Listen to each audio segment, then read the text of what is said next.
Olá, começando mais um episódio do nosso podcast de Olhos no Futuro.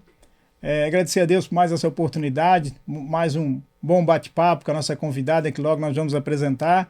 E hoje com uma história de muita superação. A nossa profissional trabalha com uma modalidade paradesportiva que você vai se impressionar. Por isso eu convido você, fique até o final, conheça essa modalidade, divulgue. A gente sabe que tem muitas pessoas que estão em casa com alguma deficiência e às vezes deixam de ter as oportunidades. E que nós queremos que o podcast na data de hoje é levar você aí que tem alguma deficiência, o conhecimento das modalidades que a nossa convidada vai falar. E uma modalidade extremamente organizada, temos aqui em Itajaí, temos em Santa Catarina, Brasil, tem a seleção brasileira desta modalidade, então para nós percebermos o quanto se desenvolveu a modalidade que a nossa convidada vai apresentar aqui hoje. Não só isso, um pouco da história dela também, logo já vou dizer quem é, vão conhecer ela muitos já conhecem, né, pela trajetória, mas antes vou passar aqui para a Rose e fazer a minha autodescrição também. Estou aqui no mesmo estúdio que gravamos há muito tempo o nosso podcast. Estou hoje com uma camisa azul clara e o nosso estúdio é o mesmo ambiente, com uma tela aqui ao meu lado, uma televisão, LEDs clara ao teto, algumas luzes no chão. É o mesmo ambiente que gravamos todas as outras edições. Contigo, Rose? Olá! Muito bom estar aqui hoje, ainda mais que a gente vai falar muito sobre esporte paralímpico, que faz total diferença, né? Fez total diferença na minha vida enquanto pessoa. Hoje eu posso dizer que sou psicóloga, sou palestrante, sou uma pessoa porque eu tive perspectiva de vida através do esporte. Isso é uma coisa muito importante. Então, estou muito orgulhosa que hoje eu vou entrevistar uma pessoa que fez parte da minha vida, uma amiga de muito longa data, né? Que fez parte da minha história, também foi minha guia, gente. Depois a gente conta essa história, mas fica com a gente porque você vai se emocionar hoje com as histórias de superação que a nossa convidada tem para contar pra gente. E é isso, né, Marcela? A audiodescrição, eu tenho um pouco de dificuldade de fazer minha audiodescrição, Aline, mas você, vamos lá. Blusa azul escuro, hoje eu tô de azul escuro, blusa de botão, cabelos castanhos escuros com luzes douradas, olhos castanhos, pele morena clara. E é isso. Então vamos lá. Obrigado, Rose. Então agora nós vamos agradecer a Aline Barros, professora do Paradesporto de Itajaí, diretora da FEMEL por um período, guia, técnica da bocha paralímpica, já dirigiu Kombi para levar atletas para competição, já de tudo. Então a professora Aline é um destaque no Paradesporto não só de Itajaí, Santa Catarina, ela é reconhecida no Brasil, pela dedicação, competência, é uma técnica reconhecida internacionalmente. Então, é uma profissional mundo, que né, nós a Aline conhece o mundo em vários locais. Uma hora a gente liga para ela, não tá, estou na China. E agora eu não estou indo para Dubai. Jesus, eu digo, não está fácil encontrar essa mulher. Então, ter ela conosco aqui hoje é um momento de muito orgulho. Ela conseguiu um espaço na agenda. A Aline, eu conheço ela desde muito nova, sendo estagiária na Fundação Municipal de Esporte em 2005, se não me falha a memória, ou 2004, ou final de 2005, alguma coisa do tipo, onde eu era diretor do Paradesporto, e a Aline começou lá já com esse desejo, com essa vocação, auxiliando, foi depois estagiária, professora, diretora, então subiu todos os degraus do ponto de vista da administração da Fundação, na questão paralímpica, né? E tem outros reconhecimentos. Então hoje, Aline, muito obrigado por estar aqui conosco nesse podcast que vai trazer muitas histórias dos atletas da professora Aline, atletas que são campeões também na modalidade, né? Temos atletas que já foram convocados para a seleção. A Aline vai explicar tudo certinho, não vou contar muita história, que ela sabe melhor que a gente. Então, Aline, seja muito bem-vinda, se pudesse apresentar para quem está nos acompanhando. E mais uma vez, muito obrigado por estar conosco neste podcast. Ok. Olá, né? Dá não sei se eu cumprimento bom dia, boa tarde, né? Mas vou dar um oi a todos e dizer que eu estou muito feliz pelo convite. Na questão da audiodescrição, para você que não me conhece, eu sou a professora Aline Barros, sou uma mulher negra, com cabelos crespos até o ombro. Estou vestindo hoje uma camiseta verde com a palavra bem grande Itajaí, que é a minha cidade, que eu amo. Uma calça clara, né, de jeans clara, e um tênis para combinar com a blusa verde também. Para vocês verem como a professora Aline é competitiva, né? Até no podcast ela vem com a camisa Itajaí. Quem conhece a professora Aline, ela briga na quadra, fora da quadra e nas competições também, na parte legal. Muitas vezes ela procura, Marcelo, temos que recorrer, aquela medalha tem que ser retirada daquela equipe, estava irregular. Tá?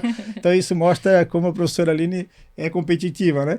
Professora Aline, então conta um pouquinho dessa tua história, como tu iniciou, por que tu escolheu o paradesporto, né? Como a vontade que te trouxe para a atividade paralímpica, assim, o que te motivou? Marcelo, eu costumo dizer que não fui eu que escolhi o paradesporto, e sim o paradesporto que me escolheu. Porque nas questões do dia a dia, né, a gente sempre tem os planos de Deus.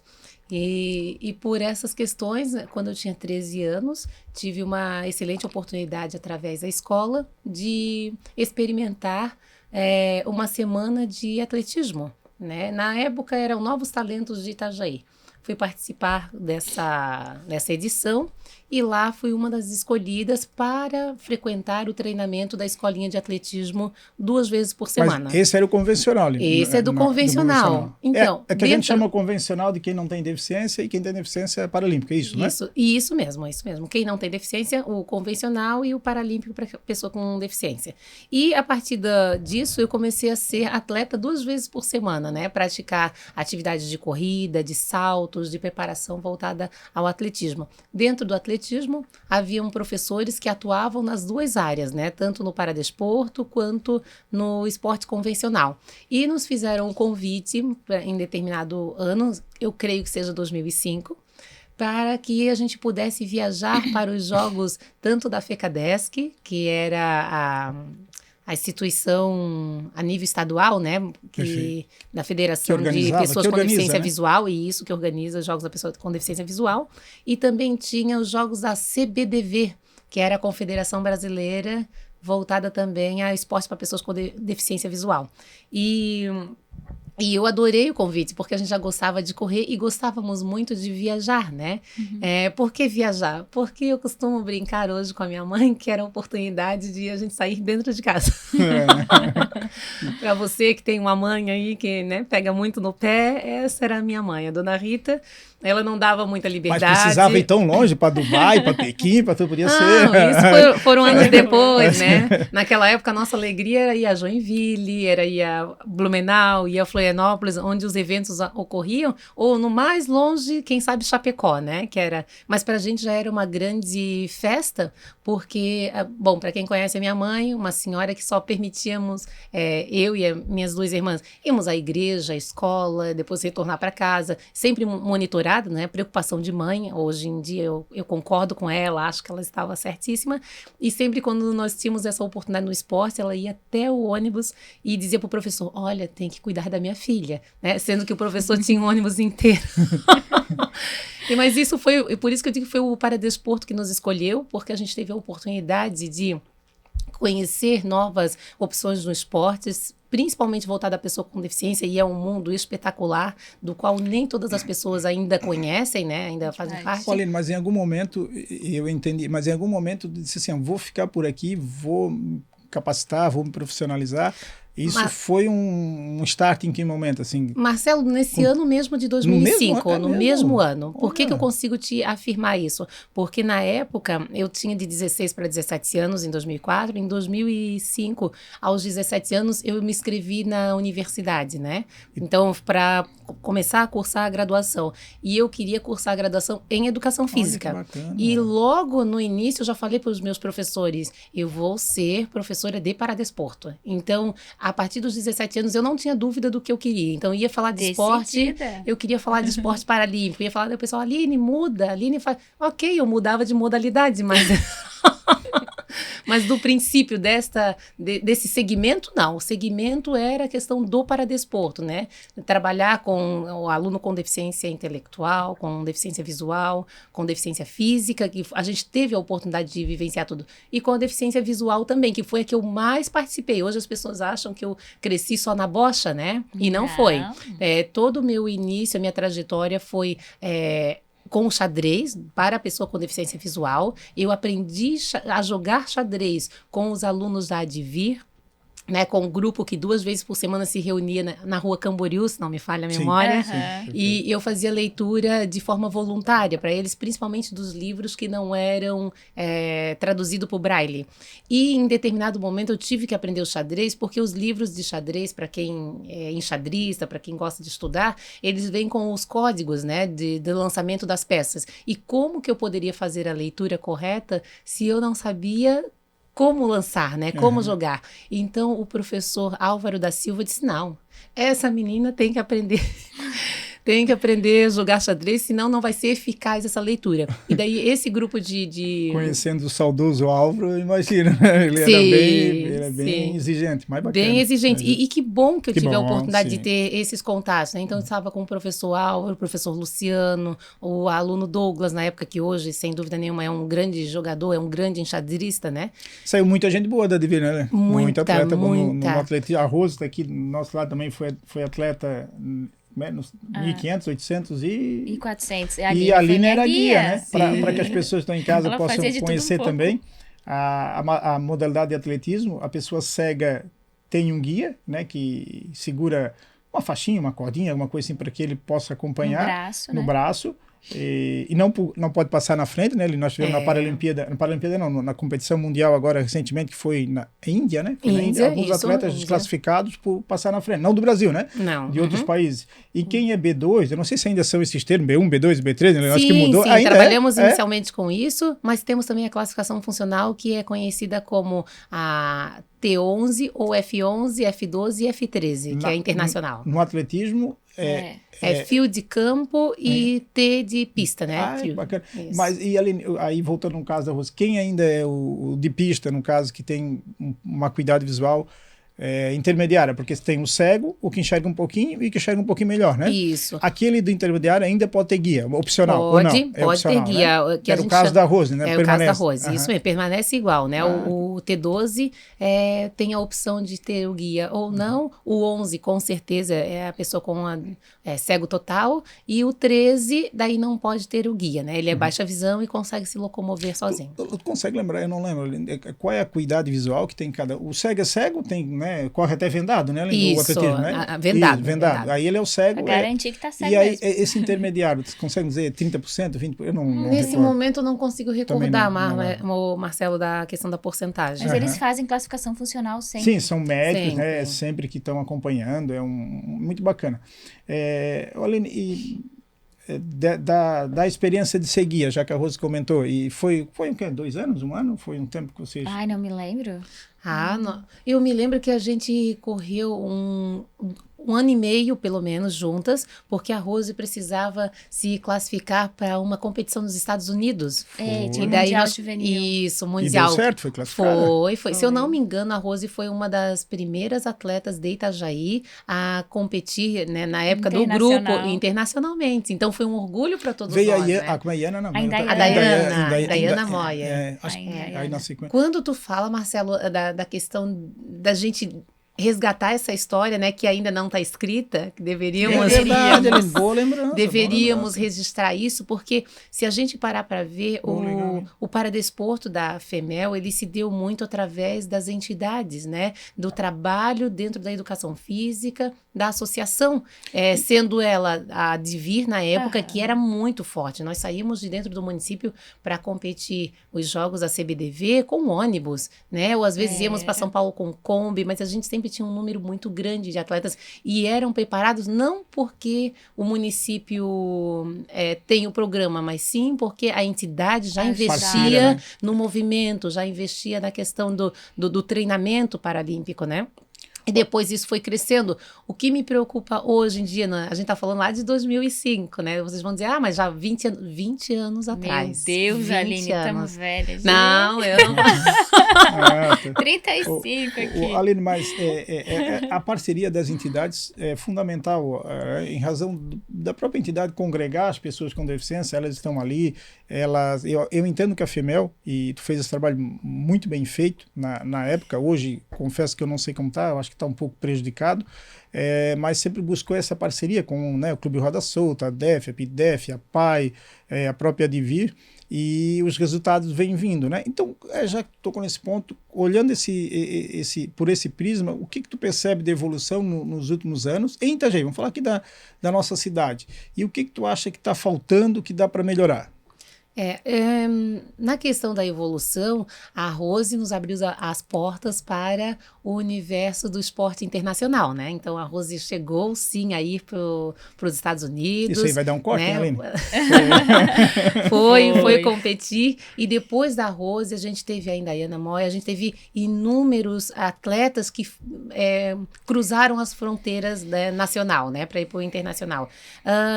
E isso a gente investiu mais. O que me preocupa nos dias de hoje, Marcelo, muitas das nossas entidades, elas pararam com esse trabalho. Parece que está faltando, o deficiente existe, a gente sabe que não diminuiu, mas não está sendo fomentado, incentivado, ou dando condições. Né? E a minha preocupação, que vem nos últimos meses até, se a gente começar a puxar o número de listas que a gente tinha de entidades, ONGs, associações, muitas estão fechando as portas, Marcelo. E nesse de fechar as portas, a gente continua tendo a pessoa com deficiência. Só que isolada em casa. Isso. E nós temos também, por exemplo, a PAI, que ainda é uma instituição muito grande, muito forte, que atende inúmeros alunos. Hoje ela também já não dá conta de toda a demanda, né? Então ela faz, assim, atendimentos 2 vezes por semana, 1 vez por semana, né? De determinados grupos. O Adivir, a gente não... Tu melhor do que ninguém pode falar, né? De que forma tá, mas nós tínhamos um grupo de esporte lá dentro. Hoje já não funciona mais, né? Dentro da própria instituição, né? Hoje o xadrez não é mais lá dentro, as demais modalidades não saem mais dentro da instituição. A gente não está vendo uma renovação, né? As oportunidades estão existindo, hoje tem uma estrutura, né? Na nossa época, eu até brinco, quando nós começávamos, não tinha... Nós ficávamos em muitos eventos, dormia lá não no porão, ali no almoxerifado do ginásio, alguns locais. Hoje em dia não, tem uma estrutura, tem bolsa atleta, tem bolsa guia, bolsa técnica, tem um investimento, né?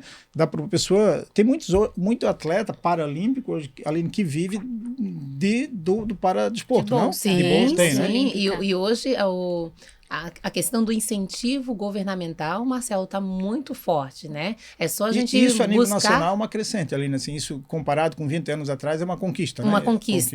E uma conquista crescente também, não só na questão de você garantir a sua bolsa, né? Através dessa política pública, mas também dos valores dela, né? Então, hoje você tem a opção de, a nível escolar, já ter acesso ao Bolsa Atleta Federal. A nível escolar. A partir dos 15 anos, você já pode pleitear o Bolsa Atleta. A nível governo federal. A nível governo federal, sendo que o Comitê Paralímpico já começa a oferecer competições, né, que é o caso das Paralimpíadas Escolares, a partir dos 11 anos de idade. Então, 11, 12, quando você fizer ali 13, 14 anos, você já forma, e daí você tem mais chance de estar próximo desse recurso, né, onde auxilia a família, auxilia sem dúvida nenhuma. Ajuda muito. A nível de governo do estado também temos, Marcelo, tá? Também mas pouco, ainda não ou é assim, hoje é mais democratizado o acesso, ou ainda é muito... Ou é pouco perto da quantidade de atletas ali? Não, Marcelo. Não? Nós temos uma crescente aí nos últimos 3 anos, 4 anos, se não me falha a memória, da lei de incentivo, a lei do Bolsa Atleta Estadual. E ela contempla desde a idade escolar também, convencional, atletas escolares e não. E pode... se eu tenho municipal, eu posso ter estadual, se eu não tenho, ou não posso, só posso ter uma, hoje dá para juntar, como é que está a situação? Podemos juntar sim, Marcelo, pode, elas são acumulativas, você pode ter a Bolsa Atleta municipal, ou seja, do seu município. Teve um momento que isso era vedado, não teve algum momento assim que isso era mais restrito? Sim, teve um momento que foi restrito, mas se tem-se a... Que faz sentido, né, receber estadual, federal, se o atleta tem potencial, ele ganha medalha. Não, então, é mais uma deixa para quem está nos assistindo, divulgar esse podcast, é isso que nós queremos, que você faça chegar a essas informações. Você que não tem deficiência ou não conhece, mas divulgue, né? Nós temos hoje muitas possibilidades de se tornar um atleta de alto rendimento, de viver do paradesporto e também essas pessoas que se tornam atleta também, né, muito dos para-atletas, a Rose, né, virou psicóloga, a Indaiana hoje é professora de educação física, vários amigos nossos em São Paulo, né, do futebol de salão de cegos, Sim. muitos se tornaram advogados. Então, o que eu quero dizer com isso, para além do esporte, consegue também abrir outros horizontes, né, treinar, estudar e ter uma profissão e fazer o que gosta, né? Imagina poder representar a sua cidade, ser convocado para ir para a seleção brasileira, é algo que não... É uma emoção muito forte, não tem nem como mensurar, né? Então, Desculpa, gente. Essa é a diferença. Eu fiquei emocionada, fiquei tossindo aqui, desculpa. A Rose foi convocada já, a Aline também, convocada como técnica da seleção de bote, né, Aline, algumas vezes. A seleção brasileira é muito chique. Esse ano, Marcelo, eu tive uma grande oportunidade que foi acompanhar a seleção brasileira principal de bocha paralímpica em Pequim, né? Então, quando a gente fala... Quando eu falei, não estava mentindo, aí, ó. Ela estava em Pequim. Quando a gente fala de cruzar a fronteira, né? Isso não só para o atleta, mas para o técnico também é muito importante, porque no momento em que eu fui convocada, fui lembrada, me emocionei junto à minha família também, né? Porque sempre coroar um trabalho, né, Aline, uma história, né? Que começou com 13 anos, né? Agora com 53, imagina. Não, 30. Deus do céu.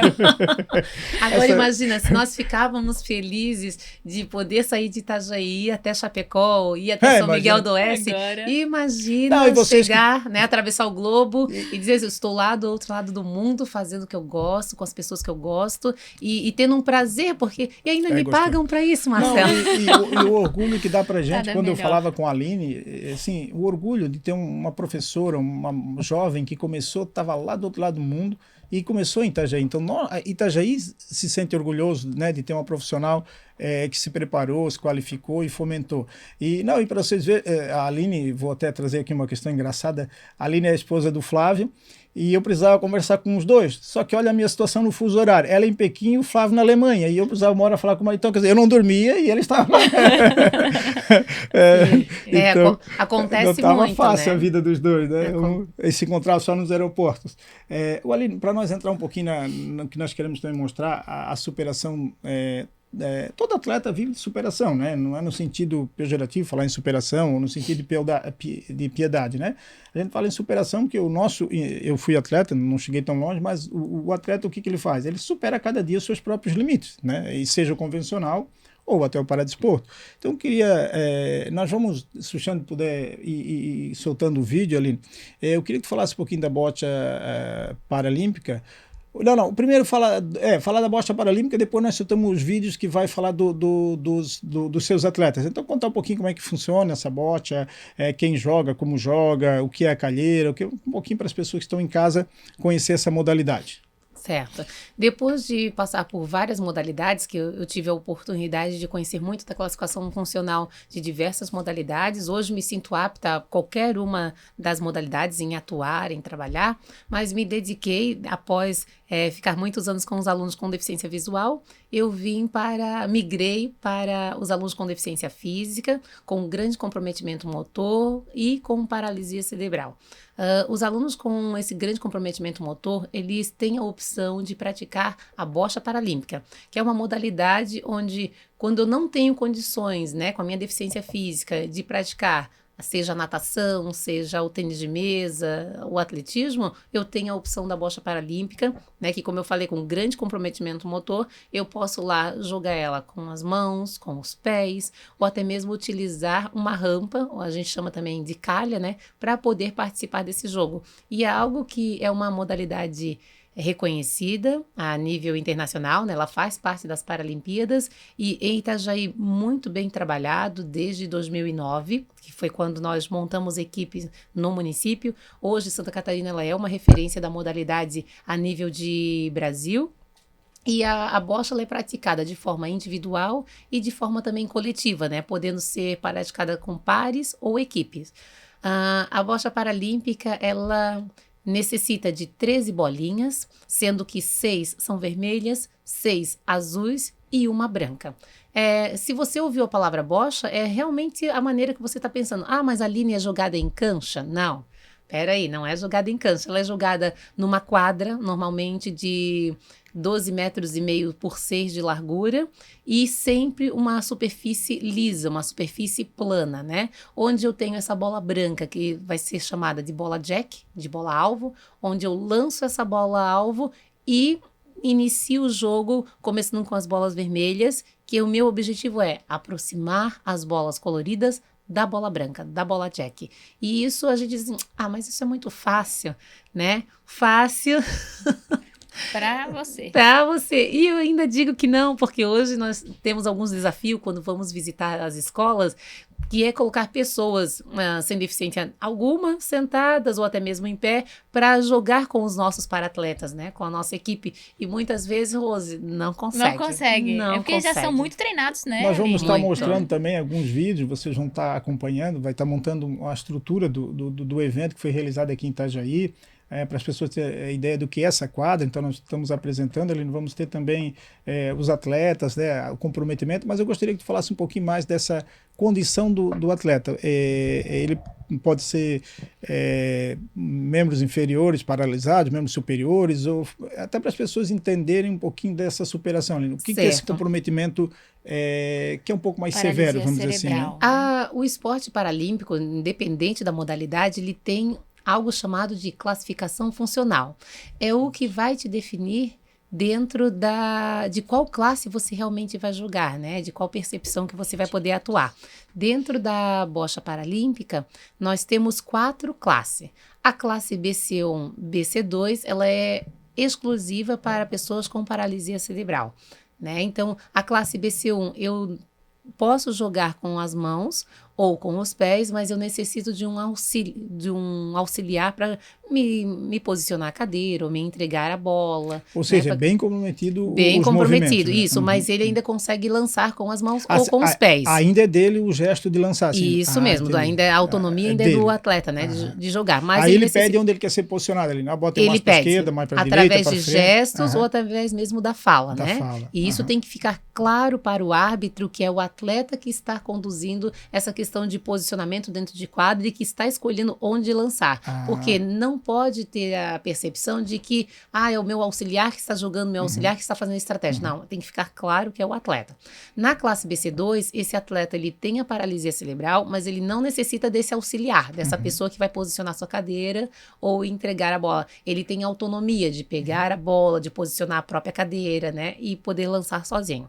Na classe BC3, a gente abre um precedente que pode ser praticado por pessoas com a paralisia cerebral ou com lesão medular alta, né? Ou até mesmo com distrofia muscular, né? Tetra, isso, ele pode jogar, mas ele não consegue lançar essa bola nem com as mãos, nem com os pés. Ele vai necessitar de uma rampa, né? E de um auxiliar chamado de auxiliar de rampa, que é uma pessoa que vai ficar de costas para o jogo, apenas conduzindo esse material.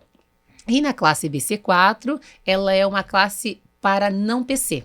Ela é uma classe exclusiva para pessoa com lesão medular ou distrofia muscular, daí entra inúmeras, né, tipos de distrofias, mas ela joga com as mãos ou com os pés e tem também a sua autonomia de lançamento. Olha, por mais severo que possa ser a condição física da pessoa com deficiência, ele pode jogar bote. Tem essa possibilidade? Sim, tem essa possibilidade de jogar bocha, sim.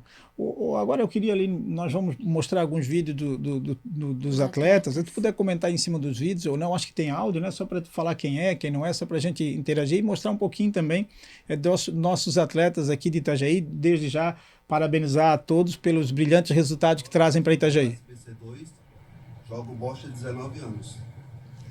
Esse é o Mauro Santoro, nosso BC2.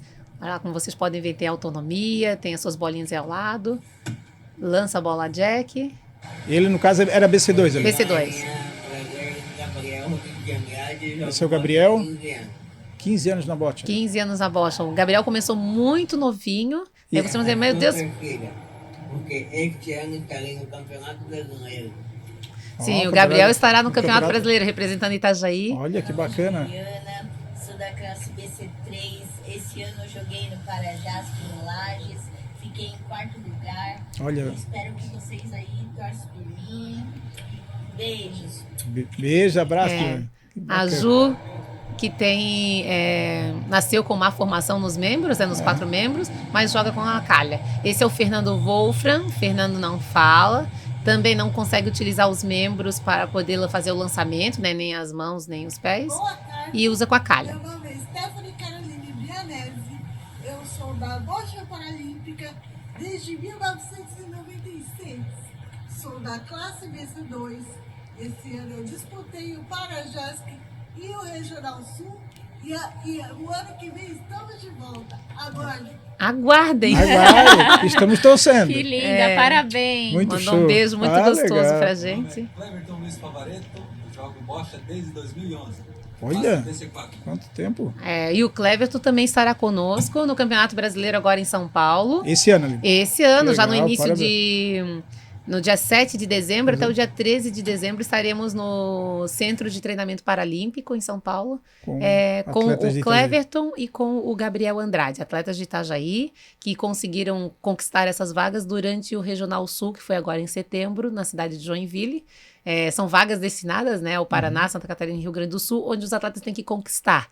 Normalmente, os primeiros que conquistam a medalha conquistam essas vagas. Aline, todos os nossos para-atletas hoje são bolsistas, conseguem receber para treinar, para participar das competições. Sim, na Bocha Paralímpica nós somos muito felizes, né? A gente tem a oportunidade de ter esses atletas bolsistas, tanto a nível municipal, todos são muito bem respaldados, até porque o nível da nossa equipe é uma equipe muito boa, né? Uma equipe que trabalha, que treina, que realmente busca. É por mérito, né, Aline? Não é por assim, mérito. é deficiente e ganha bolsa. Não, tem que atingir as premiações, participar de um... Isso é muito competições. importante Sim. tu falar, Marcelo, de que a bolsa, ela não é uma assistência, Sim, né? Ela não é algo que é Um fixo. incentivo. Ela é um incentivo, lembrando que para isso eu preciso conquistar, eu preciso ter um currículo como atleta, eu preciso já ter conquistado alguma coisa, uma medalha, seja terceiro, quarto, ou até mesmo em equipe, conquistado algo para poder pleiteá-la. Treina quantas horas por dia, Aline? Um atleta que consegue essas bolsas, que vai para essas competições mundiais, a gente sabe que não é tão simples assim, tem que hoje, treinar, os né? nossos atletas mais dedicados estão treinando ali em torno de 4 horas, né? Até 5 horas. Por dia. A gente também conta esse treinamento, Rose, para os atletas que fazem acompanhamento psicológico, para os atletas que fazem também fisioterapia. A gente conta Tem isso toda uma dentro do estrutura treino. interdisciplinar, né? Ele não é, Tem uma só equipe a interdisciplinar, quadra, né? Marcelo, porque sozinho o profissional de educação física, ele não consegue fazer esse atleta um multicampeão, Sim. né? Eu necessito sim desse acompanhamento psicológico, onde vai fortalecer, dar confiança para o atleta, para que ele dissesse, não, eu tenho condições, eu sou capaz, porque às vezes a mãe falando em casa, o professor falando Não em adianta, quadra, tá de casa, não não faz adianta. milagre. E daí sim, o profissional da psicologia, ele vai ter outros termos, vai ter exercícios, vai ter de forma gradual para que fortaleça esse psicológico do atleta. E quando o atleta chega assim, num momento decisivo, né, com muita torcida, num ginásio, por exemplo, a gente vai para o Centro de Treinamento Paralímpico, lá a gente não tem nada igual em Itajaí, nesse local que a gente vai jogar. Então,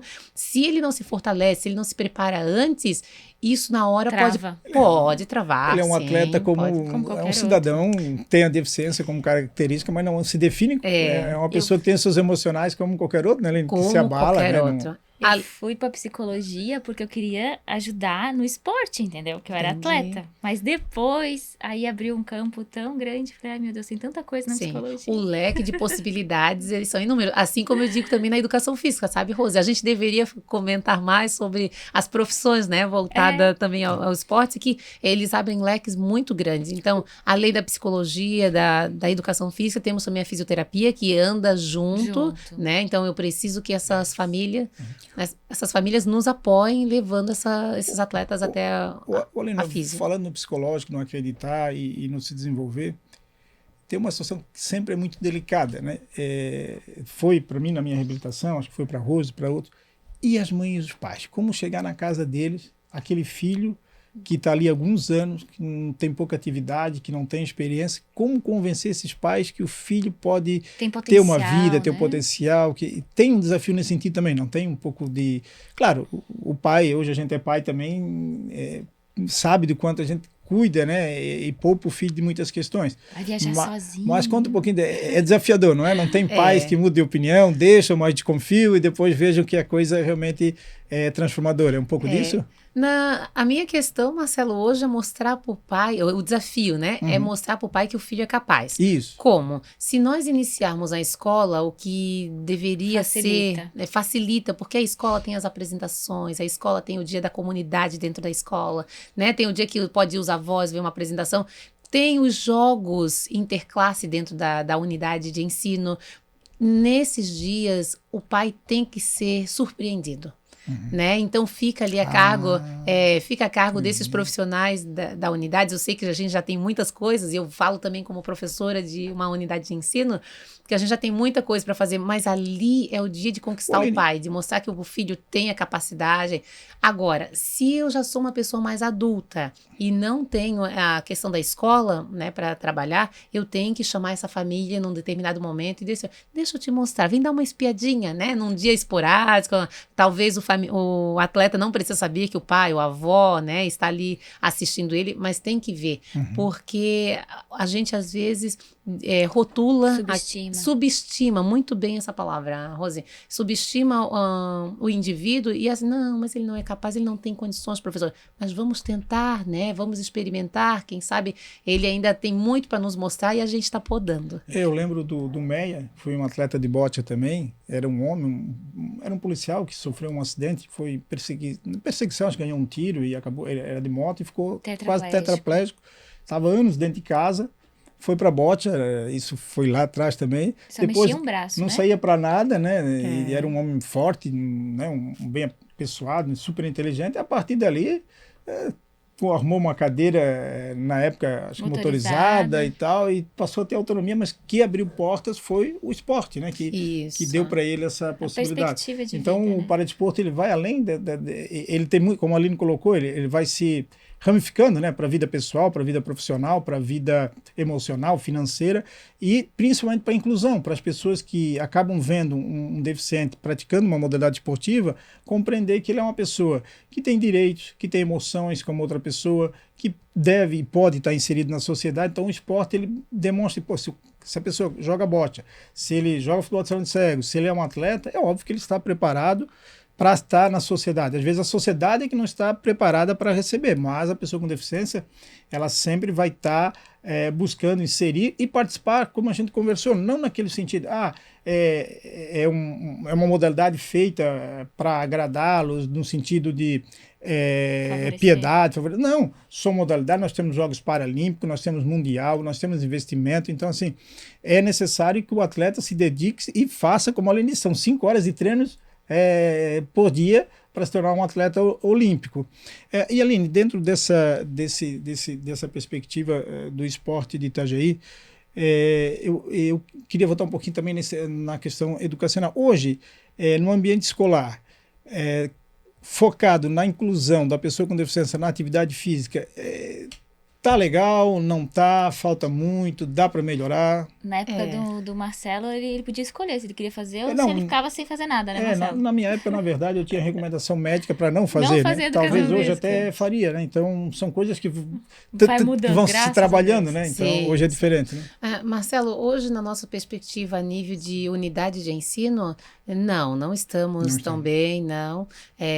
Claro que os professores hoje de educação física, eles já têm as suas demandas de horário com as turmas, né? E quando a gente pensa também na pessoa com deficiência, ela pode estar inserida dentro do seu... Ela pode não, ela deve estar inserida dentro do planejamento desse professor, dentro das suas aulas, mas em alguns momentos esse professor vai ter que ter um dinamismo de buscar novas vivências, né? Sendo no mundo paralímpico mesmo. Por exemplo, eu estou com o meu planejamento voltado ao voleibol. Então, será que dentro da perspectiva não dá para trazer também a esses alunos o voleibol sentado?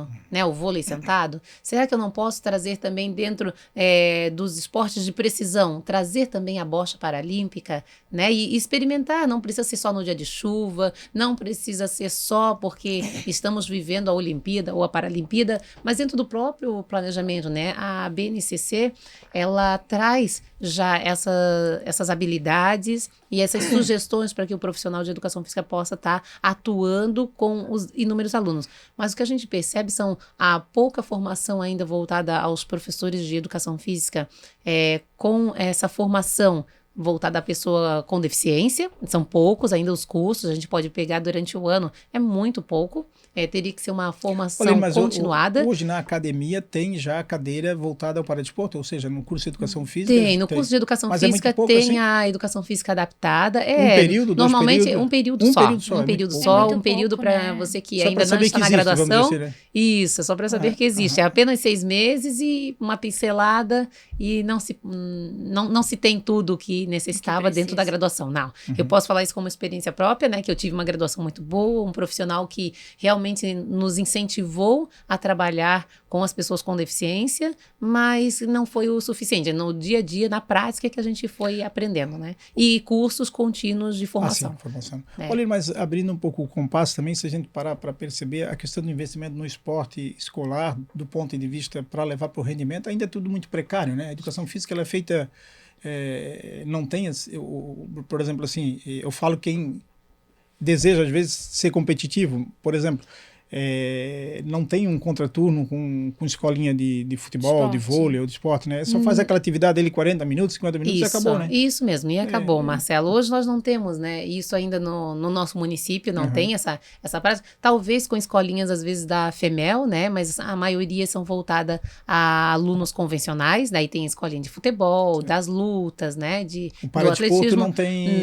No paradesporto ainda a nível escolar não temos escolinha, Marcelo. Antes nós tínhamos alguns horários destinados às crianças dentro das modalidades paralímpicas, né?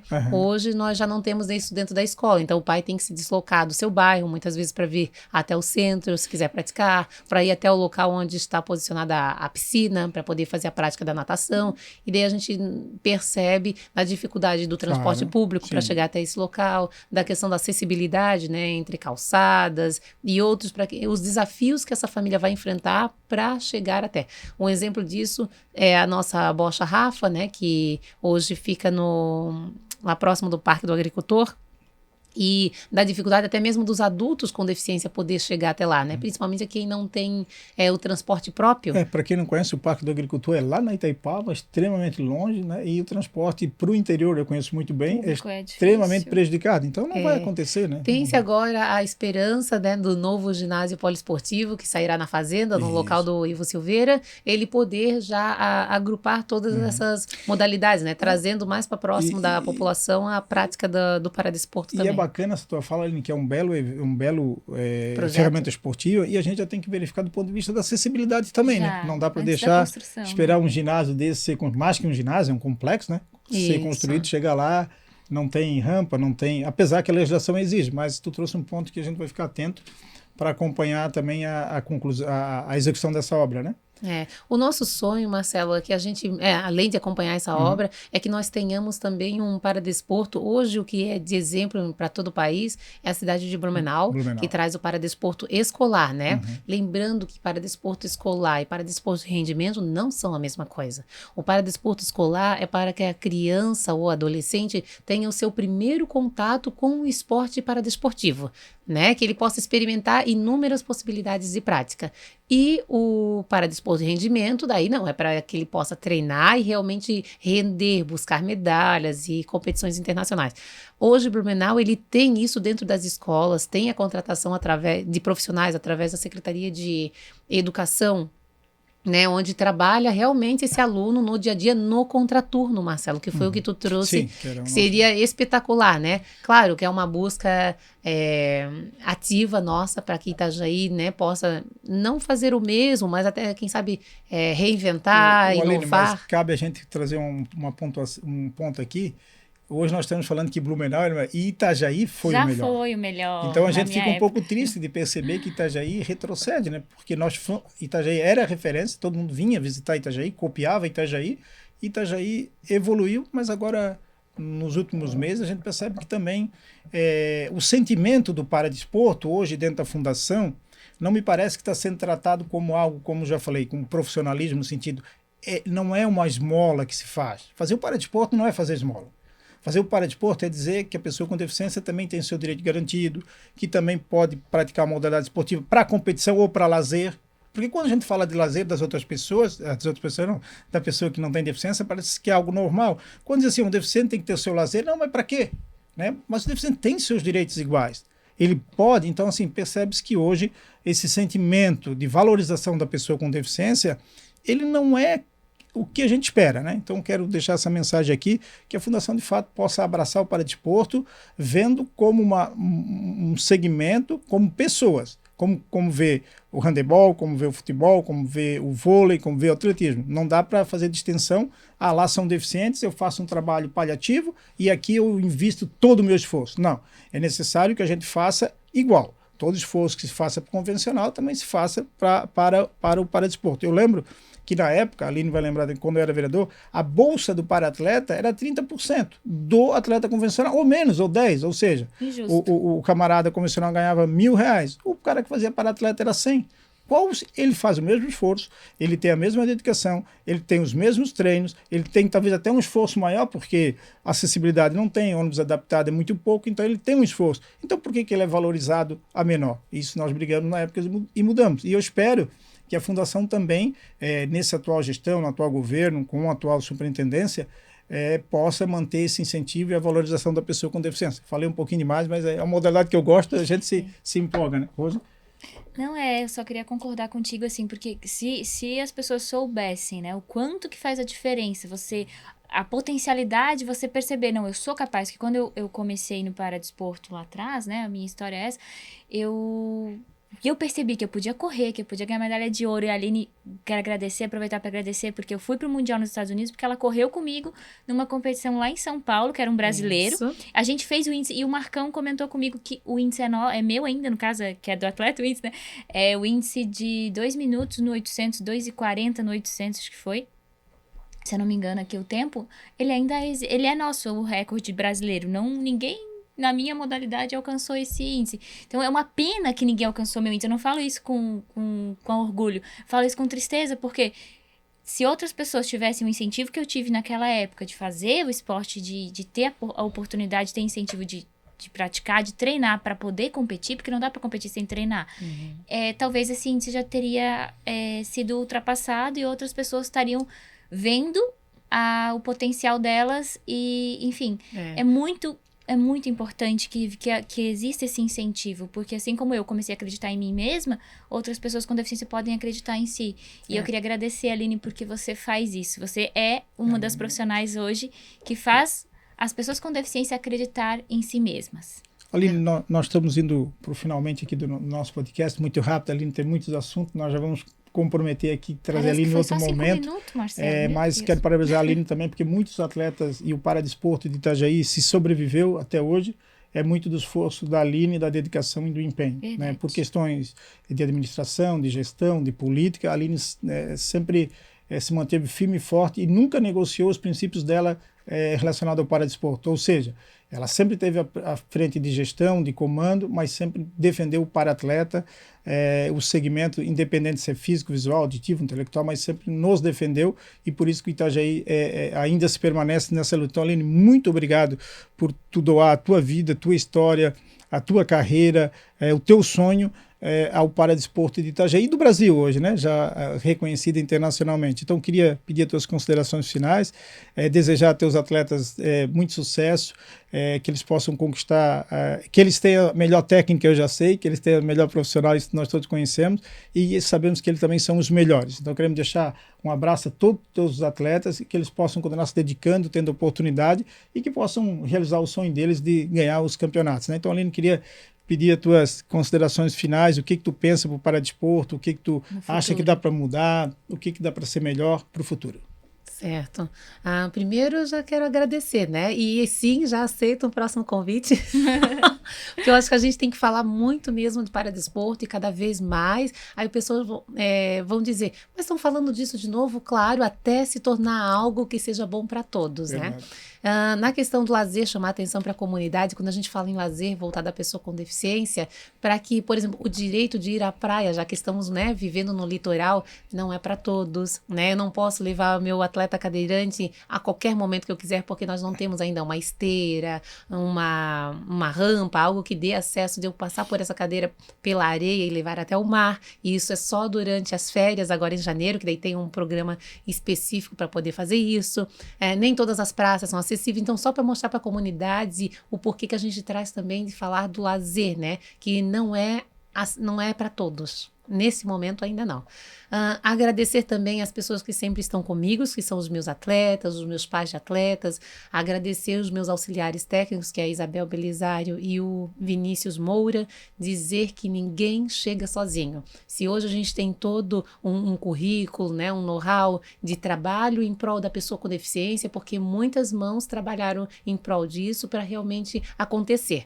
Ainda não está perfeito? Ainda não está perfeito, mas a gente busca, né, passaram 20 anos, mas que venham mais 20, só que sempre evoluindo, né, nunca retrocedendo, que essa palavra é uma palavra que a gente não gosta de utilizar nesse meio, né, Marcelo? A gente não quer, na verdade, acreditar que algo possa retroceder, mas que venha de melhor para toda a comunidade de Itajaí.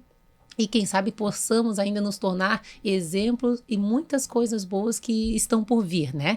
Seja aí na construção de uma política pública voltada à pessoa com deficiência, voltada à pessoa idosa, voltada à questão escolar, que eu ainda acho que falta muito, né? A gente buscar mais em prol das crianças e dos adolescentes que precisam ter o seu primeiro contato com o esporte. Então, agradeço o convite, Marcelo, estou à disposição para a hora que quiser conversar, reviver memórias, vai ser muito, muito prazeroso. Um beijo muito carinhoso para minha mãe, né, que sempre me assiste, sempre me acompanha, para as minhas irmãs. Dona Rita, beijo. Para a Lucy, que está lá do outro lado do mundo, né? Eu acho importante a gente falar também, uma das minhas irmãs teve a oportunidade de viver hoje, né, nos últimos 5 anos na cidade de Londres, na Inglaterra, graças ao paradesporto, né? O que hoje ela trabalha e representa também o time da Eslováquia. Teve a oportunidade de estar aí durante as Paralimpíadas Paris 2024 como técnica, né? Muito top. Como técnica, então